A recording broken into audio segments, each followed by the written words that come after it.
Assalamualaikum warahmatullahi wabarakatuh. Selamat siang teman-teman semuanya ya.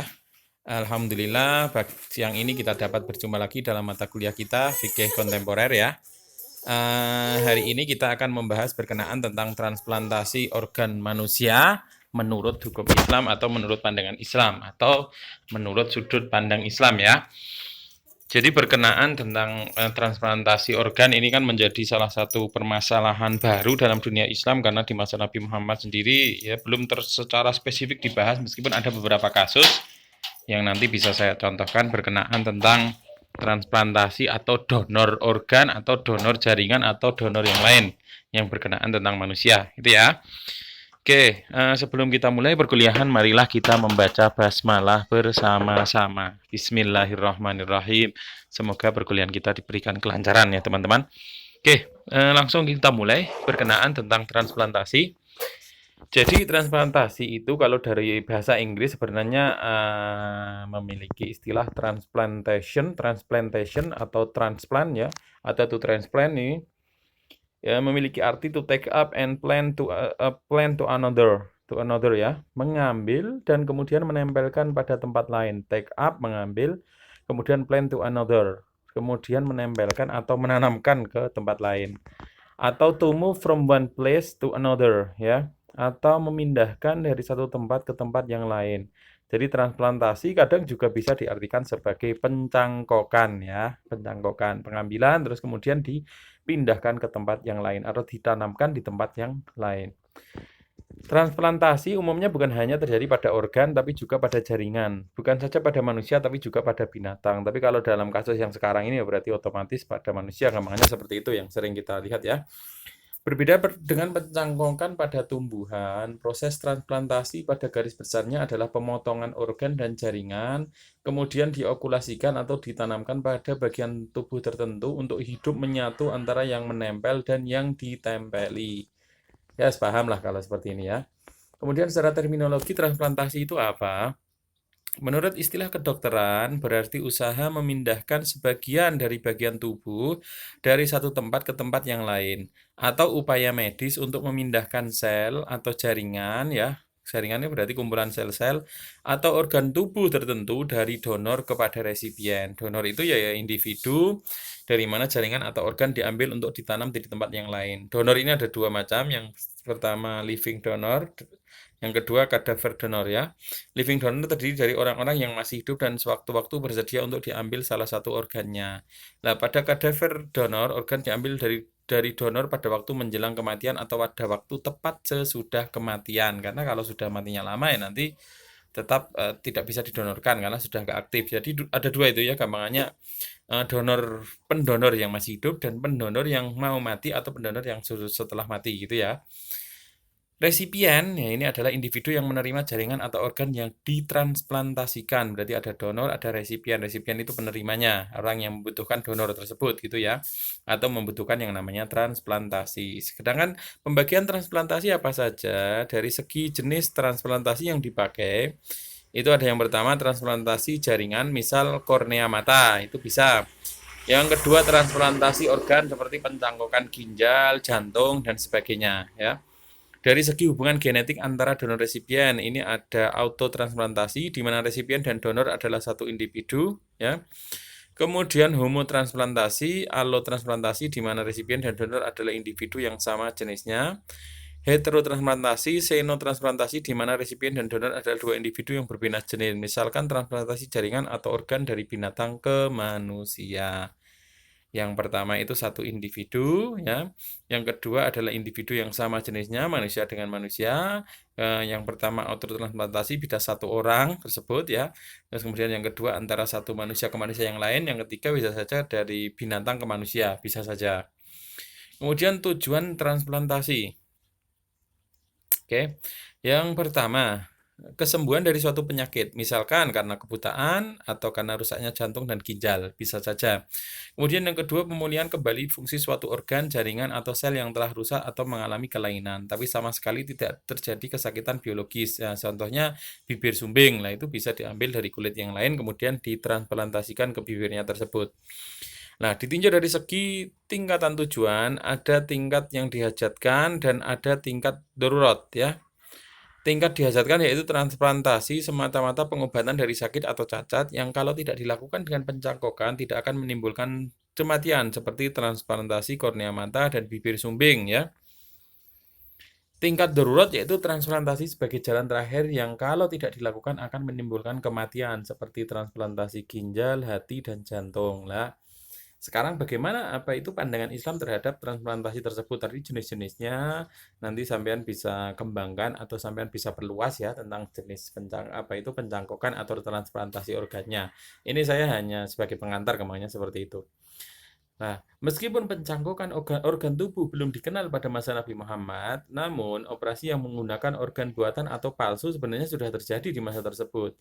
Sebagaimana contohnya diriwayatkan dari Imam Abu Dawud dan Tirmidzi, ini dari jalannya Abdurrahman bin Torfah di Sunan Abu Dawud, nanti bisa dicek hadis nomor 4232 bahwa kakeknya ya yang bernama Arfajah bin As'ad ini pernah terpotong hidungnya pada perang Kulab.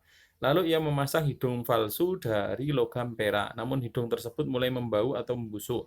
Maka Nabi Shallallahu Alaihi Wasallam kemudian menyuruh untuk memasang hidung palsu tapi dari logam emas untuk menjaga agar tidak terjadi pembusukan atau karena apa itu kualitas emas kan biasanya tidak terjadi yang namanya apa itu kalau korosi lah ya, tidak korosi yang kemudian mengganggu kulitnya seperti itu. Nah, Imam Ibnu Sa'ad dalam Tobaqotnya ya, jilid ketiga halaman 58 juga telah meriwayatkan dari Waqid bin Abi Yasir bahwa Utsman bin Affan ini pernah memasang mahkota gigi dari emas supaya giginya lebih kuat atau tahan lama. Nah, itu ini termasuk gampangannya apa itu transplantasi lah ya, penambahan. Nah, hukum transplantasi ini ada yang berbentuk yang pertama penanaman jaringan atau organ tubuh yang diambil dari tubuh yang sama. Ya, contohnya kaki sampean luka lebar, terus kemudian diambil dari apa itu kulit paha, terus kemudian digunakan untuk menutup luka yang lebar tadi yang sebenarnya sudah sembuh itu bisa. Kemudian yang kedua penanaman jaringan atau organ yang diambil dari individu lain yang dirinci lagi menjadi dua persoalan yaitu penanaman jaringan organ yang diambil dari individu orang lain baik yang masih hidup maupun yang sudah mati. Dan yang kedua penanaman jaringan atau organ yang diambil dari individu binatang baik yang tidak najis atau halal maupun yang najis atau haram. Masalah pertama yaitu seperti praktek transplantasi kulit dan suatu bagian tubuh ke bagian lain dari tubuhnya yang terbakar atau dalam kasus transplantasi penyumbatan dan penyempitan pembuluh darah jantung dengan mengambil pembuluh darah pada bagian kaki. Masalah ini hukumnya adalah boleh berdasarkan analogi kias diperbolehkannya seseorang untuk memotong bagian tubuhnya yang membahayakan keselamatan jiwanya karena suatu sebab. Seperti itu ya. Kemudian masalah kedua yaitu penanaman jaringan organ yang diambil dari orang lain. Persoalannya jika jaringan organ tersebut diambil dari orang lain yang masih hidup, ini ada dua kasus juga. Yang pertama penanaman jaringan atau organ tunggal yang dapat mengakibatkan kematian donaturnya bisa diambil misal jantung, hati, dan otak. Hukumnya ini mutlak tidak boleh. Ini ada di surat Al-Baqarah ayat 195, An-Nisa 29, Al-Maidah ayat 2 tentang larangan menyiksa atau membinasakan diri sendiri serta bersekongkol dalam pelanggaran. Ya kalau diambil jantung otomatis mati yang diambil kan ya. Hati maupun otak ya otomatis mati ya. Wa anfiqu fi sabilillahi wa la tulqu bi aidikum ila tahlukah, dan berinfaklah di jalan Allah wa la tulqu bi aidikum ila tahlukah. Tapi jangan sampai kamu menggunakan tanganmu untuk kehancuran dirimu sendiri. Terus kemudian wala taqtulu anfusakum, dan jangan kamu secara sengaja membunuh dirimu sendiri, contohnya mendonorkan yang seperti tadi ya. Terus kemudian wa ta'awanu 'alal birri wat taqwa wa la ta'awanu 'alal itsmi wal 'udwan. Tolong menolong itu boleh kalau dalam kebaikan maupun takwa, tidak boleh dalam keburukan. Kalau sampai tolong menolongnya itu menyebabkan seorang meninggal ya berarti otomatis tidak diperbolehkan. Oke. Nggih, monggo-monggo. Terus kemudian kasus kedua, penanaman jaringan atau organ yang diambil dari orang lain yang masih hidup yang tidak mengakibatkan kematiannya. Ini contohnya organ tubuh ganda diantaranya ginjal atau kulit yang dapat juga dikategorikan di sini praktek donor darah. Ini yang kasus yang kedua. Pada dasarnya masalah ini diperbolehkan selama memenuhi persyaratan yaitu tidak membahayakan kelangsungan hidup yang wajar bagi donatur jaringan atau organ. Karena kaidah hukum Islam menyatakan bahwa suatu bahaya tidak boleh dihilangkan dengan resiko mendatangkan bahaya serupa. Jadi diperbolehkan ya selama tidak membahayakan sang donatur atau yang memberikan pendonoran gitu ya. Nggih, monggo. Kemudian yang kedua, hal itu harus dilakukan oleh donatur dengan sukarela tanpa paksaan dan tidak boleh diperjualbelikan. Donor darah dan sebagainya berarti otomatis tidak boleh diperjualbelikan ya teman-teman, dan tidak terpaksa tapi sukarela ya. Kemudian yang ketiga, boleh dilakukan bila memang benar-benar transplantasi sebagai alternatif peluang satu-satunya bagi penyembuhan penyakit pasien dan benar-benar darurat. Itu. Jadi syarat-syaratnya ini ya. Terus kemudian boleh bila peluang keberhasilan transplantasi tersebut sangat besar. Kalau peluangnya sangat kecil ya nanti malah seperti sia-sia gitu ya. Ini kasus kedua tadi ya, diambil dari orang lain yang masih hidup yang tidak mengakibatkan kematiannya, seperti organ tubuh ganda seperti ginjal atau kulit atau donor darah. Berarti ini sama saja kita juga sedang membahas tentang donor darah ya. Donor darah berarti otomatis kalau menggunakan logika kita ya diperbolehkan. Caranya ya wa ta'awanu 'alal birri wat taqwa wa la ta'awanu 'alal itsmi wal 'udwan.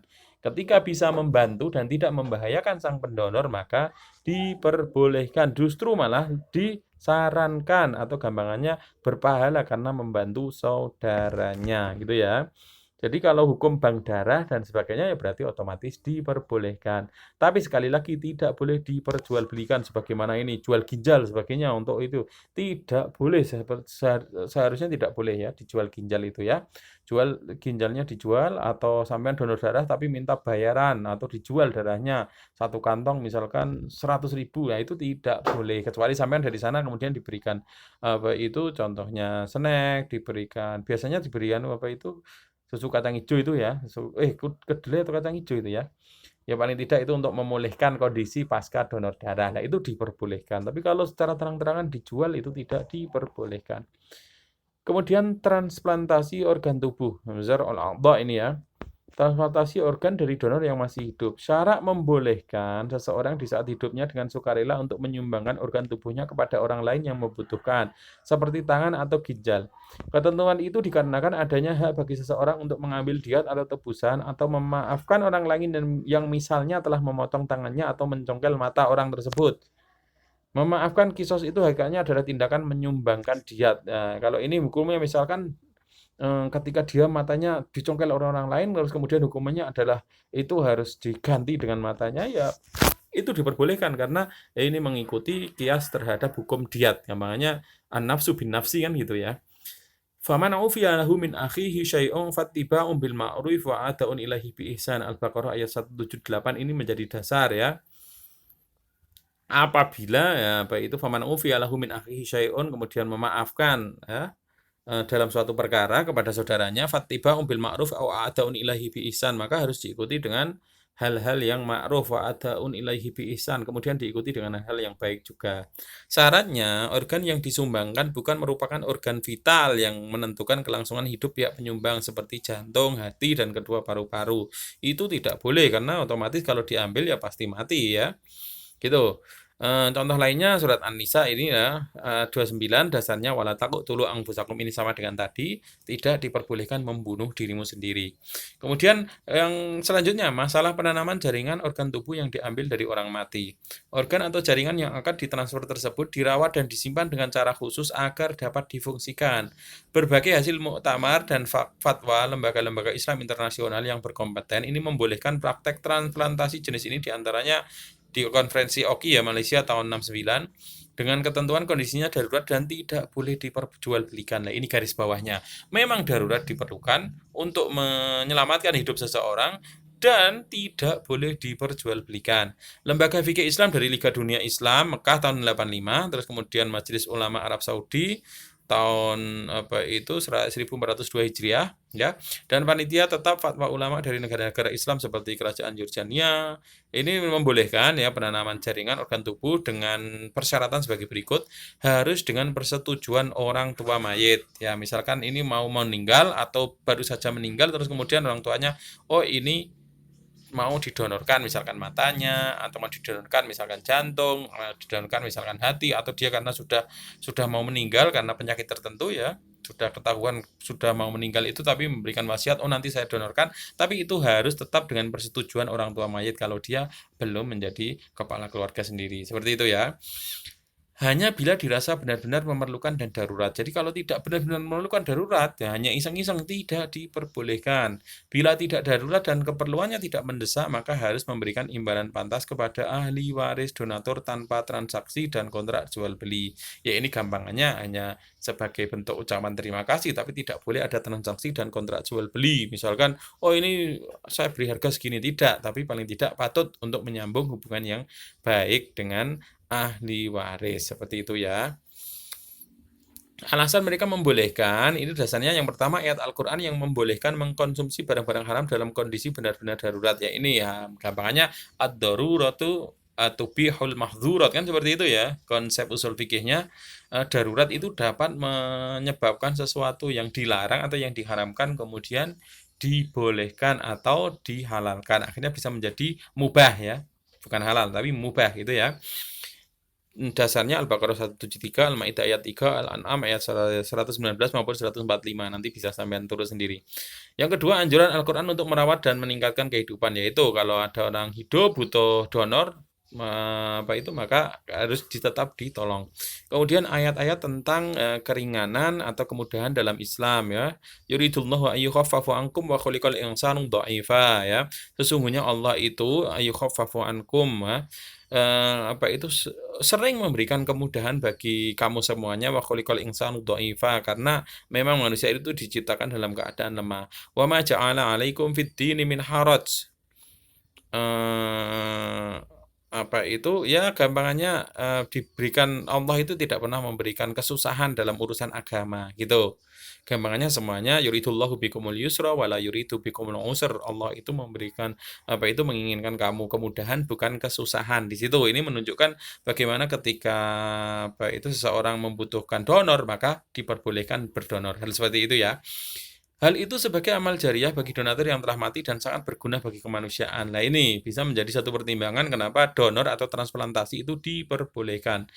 Allah sangat menghargai dan memuji orang-orang yang berlaku isar tanpa pamrih dan dengan tidak sengaja membahayakan dirinya atau membinasakannya. Ya intinya ya Allah menghargai mereka yang suka menolong sesama ya. Kaidah-kaidah umum hukum Islam yang mengharuskan dihilangkannya segala bahaya ad-dararu yuzal ini ya. Berarti otomatis kalau seseorang dalam keadaan kritis dan dia butuh donor, ya berarti otomatis bisa diberi donor ya. Dengan catatan tadi yang didonorkan tidak terus kemudian membahayakan orang yang mendonor gitu ya.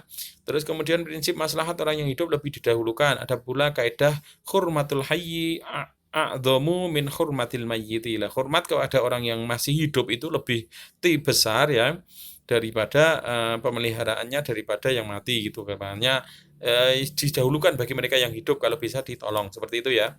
Ada juga pendapat yang mengatakan mendonorkan organ tubuh dari manusia yang sudah meninggal hukumnya haram. Ini ada yang mengatakan haram ya. Dalilnya kesucian tubuh manusia. Setiap bentuk agresi atas tubuh manusia merupakan hal yang terlarang. Di antaranya hadisnya memecah tulang orang yang meninggal seperti memecah tulangnya ketika masih hidup. Ini hadis riwayat Abu Dawud dan Ibnu Majah dan disahihkan oleh Syekh Albani.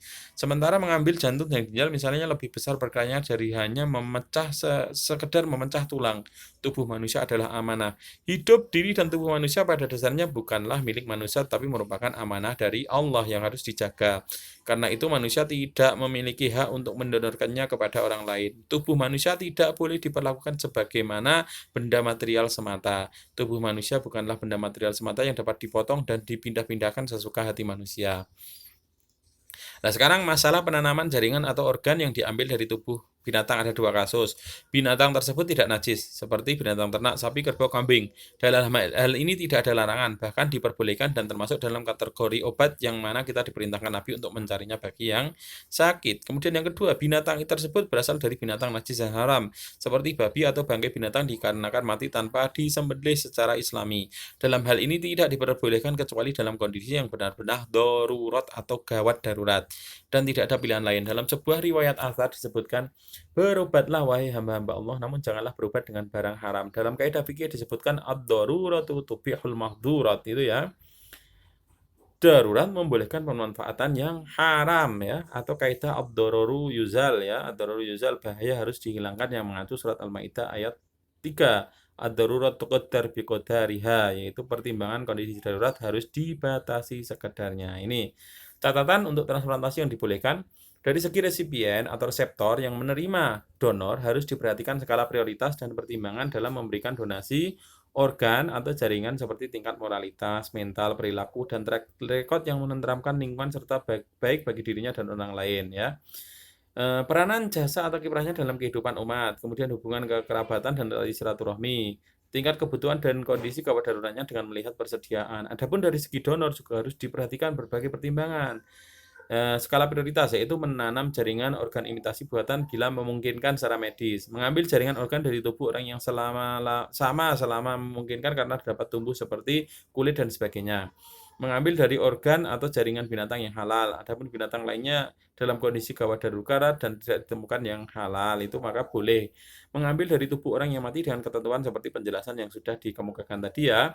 Mengambil dari tubuh orang yang masih hidup dengan ketentuan seperti di atas. Di samping orang tersebut adalah mukallaf, balik dan berakal dan harus berdasarkan kesadaran, pengertian, sukarela dan tanpa paksaan. Di samping itu donor harus sehat mental jasmani ya, mental dan jasmani yang tidak mengidap penyakit menular seperti tidak boleh dijadikan komoditas. Sekarang fatwa Dr. Yusuf Qaradawi ini tokoh dalam kajian fikih kontemporer ya.